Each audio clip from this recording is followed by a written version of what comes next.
challenge that we experience in this globalized environment is that even if you are based in North America or in Europe or in Canada, you might be working for a multinational organization that operates in different parts of the world.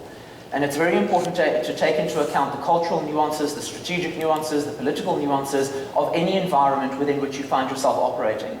And different countries operate invariably, as we all know, very differently. But the challenge that we find is that even though that sounds like a very obvious statement, on the ground, that doesn't always translate into an effective execution of an integrated strategic communication campaign.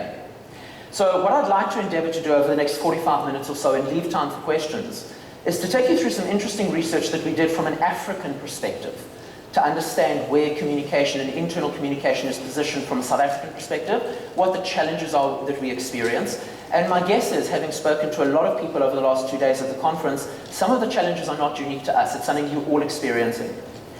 As a result of that, and as a result of working with one of the top 4 banks in South Africa for quite a long time now, we've been establishing an internal communication capability where we've had to really start at a strategic level to build that capability and identify what the strategic pillars are to ensure that the communication department can take a visual representation of strategy to get buy-in from C-suite.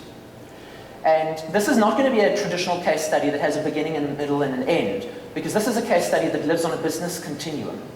It's something that we've identified as required and necessary within business, and that we've been able to interpret and apply, but is ongoing. So it's being established, and that's really what I'd like to take you through. So let's dive right into it and talk about the research that was conducted. It was conducted this year, so this is very current information that we were able to find. And we managed to bring in about 50 top corporate communication professionals, about 60 business leaders, and that's executive level or above. Now, bear in mind, most of those 50 come from stock exchange listed companies. So you're looking at about 15% of stock listed companies were actually included in this research to give us a flavor of the different organizations that exist. And we found some very interesting things when we went through this research. And what is lacking predominantly, which led us to develop what we're going to talk about in the second half of this presentation, is a largely ad hoc approach to internal communication. And I'm going to share with you some quotes from the research where one of the ladies actually said, "We feel like a post office." I don't know how many of you feel that sometimes in your businesses. They treat internal communication like a post office. It's ad hoc, it's not structured as much as it should be, and the challenge with that is that you don't have a strategic intervention that can secure the buy-in at C-suite. It doesn't have measurable return on investment, it doesn't have quantifiable benchmarks that you can use. And I'll give you an anecdotal example of this. One of the multinational motoring companies that we started working with towards the end of last year invested in the region of $700,000 US, the equivalent in rands, in an activation campaign, and it was industrial theatre. No measurement was done at the beginning, and about 6 months later, the financial director said, "I want to see what you've given me for my investment." So this is now an executive asking communication, "Show me what you've achieved for the business."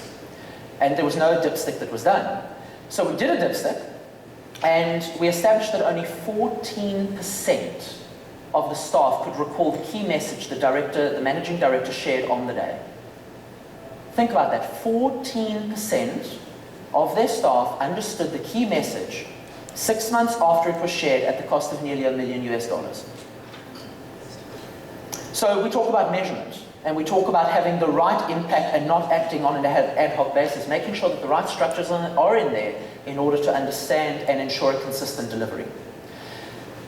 I will go through some of these slides quite quickly and just take out the key nuggets, but I have loaded these as, under my speaker notes, so you will absolutely be able to take all of this home with you, so don't worry about scratching down every note. Something that we noticed is extremely interesting is we're seeing a shift to a centralized model of communication.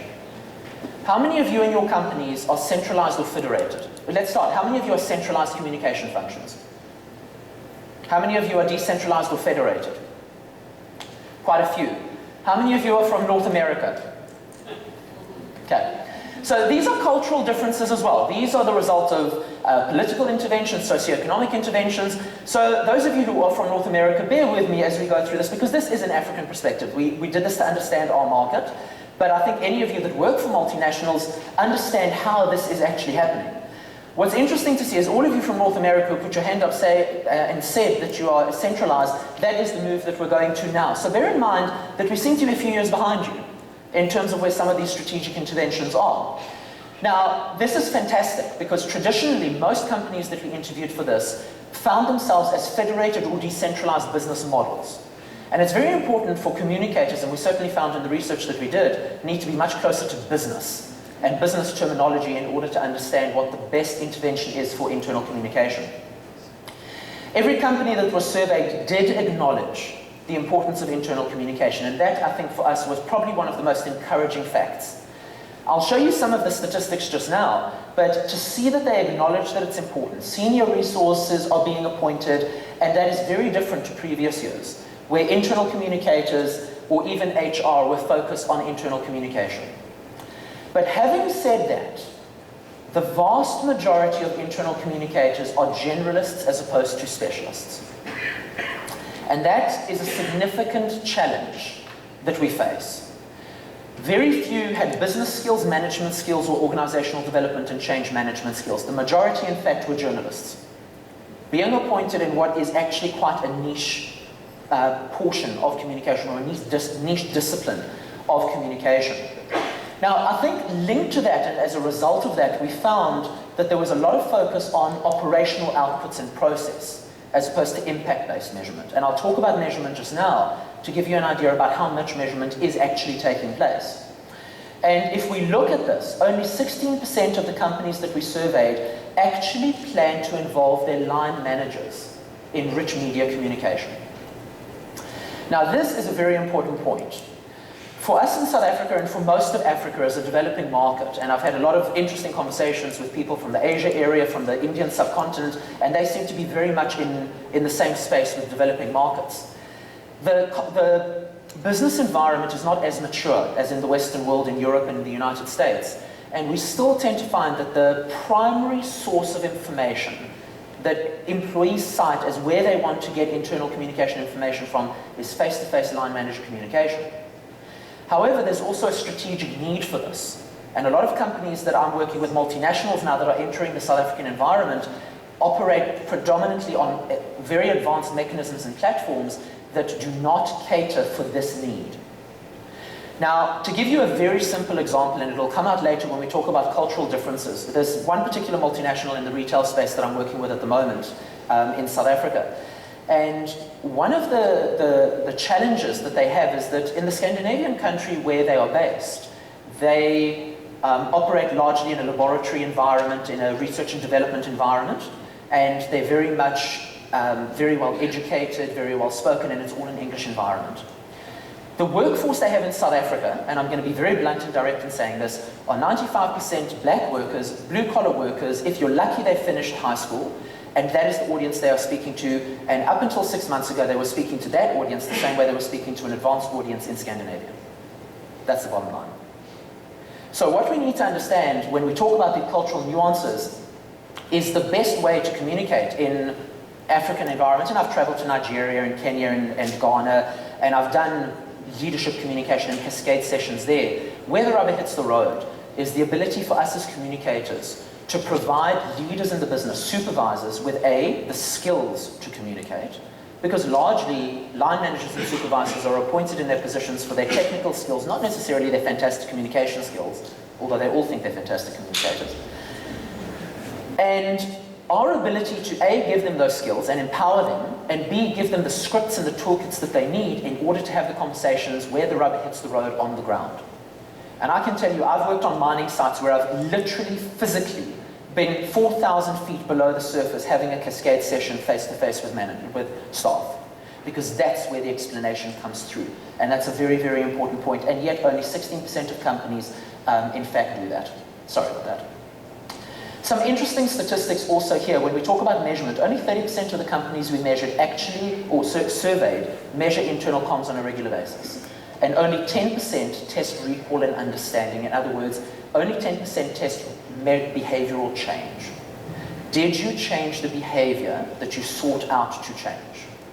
The example the example I gave you a little bit earlier on. You spend $1 million, what did you get for it? In their case, they got industrial theatre, they handed out caps, and they got a newsletter.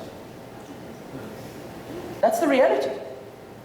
Did staff in the factory change their approach? Did they change their behavior? Did they increase productivity? Can you correlate a bottom line benefit for the $1 million that was invested? Can you say that because of the intervention, you were able to show that 5 more cars per day were manufactured at a base cost of $80,000 per car, and over 6 months we got $10 million return for the $1 million investment? 10% of the companies are actually testing that bottom line impact. Now, I believe that the figure is much higher in the United States and Europe, but this is certainly what the environment that we are dealing with that will result in what I'm going to show you in the second half of the presentation, which is the manner in which we've worked with companies to structure their communication more effectively to make sure that when it's pitched to business, it's included and you can motivate for budget to ensure measurement is included. Most of the respondents obviously asked to be kept anonymous, and we obviously respect that. And what was interesting was this particular quote was from a retailer who said that due to repeated negative feedback from staff, we've decided to stop all internal comms research. Access to the CEO is very limited. I was just in a private panel for the last 2 hours of analysing the gap research that the IBC is making available to everybody on the website. And the figures globally are about 55 to 60%. What we've determined is about 30% confirmed that the head of comms actually has a dotted line or a direct line to the chief executive officer or a vice president. The quote here, our IC manager has direct access to the ExCo team, which helps us formulating strategy and getting leadership support. Internal communication, and I'm not just talking communication in general, internal communication has to sit at C-suite level. We have to find out about the developments, the challenges, the cultural changes first and foremost, before anything else, in order to strategically influence the direction the communication is going to go and how to interpret the information in a way that will actually benefit the organization. Also, 50% of respondents did say that the executives are involved in the overall comms plan. But what struck me as being very interesting is this particular quote here. Some execs are more concerned with implementation than strategy. And this is frustrating because we're being micromanaged and seen as nothing more than a post office. That's where that quote comes from. And the challenge with that is that we end up with a situation where communicators don't want the managers to get involved because all they're interested in is a short-term campaign or activation, when we should be concerned with a 5-year strategy about changing the culture of the business. That's the real direction in which it goes. But equally, when you interview the executives, the reason they do this is because, and they've said this to us, we do not see the tangible benefit it's bringing. We need to see brand value being delivered in terms of ROI and brand equity being delivered in terms of a return that we get that results from behavior change. So would you all agree that there's a gap now? There is a gap that exists, and it's a challenge. And like I said, it might not be a challenge that you all necessarily deal with, but your counterparts, if you work in a multinational, your counterparts certainly are dealing with situations like this. And the gap, if I can put it like this, is the gap between the logical and the emotional side. And that's the gap that we as communicators often operate in the emotional, the influencing the environment, the commitment of the people. We're trying to influence and change people's behavior in business. The industrialized era of a whip and stick and cracking a whip on somebody is long gone. We need to inspire and motivate employees. And that goes also back to what I said earlier about face-to-face communication. The rational, however, is about problem solving, managing change, organizing, budgeting, and so on and so forth. So the challenge is, how do we bridge the gap? Now, one thing that I think is very obvious that you're seeing here is the right-hand side is your business leaders, the left-hand side is where we sit. So there is a gap. But it's also where business is and where employees are and what we need to do for them. So what we find is that the connection between the two, between the logic and the magic, and bridging that gap is really where internal communication resides. And what we can do to influence it. But we need to be taken seriously, we need to have a seat at the table, we need to have acknowledgement of the role and how strategic it is and the fact that we can add bottom line tangible benefit. So we need to bridge that gap.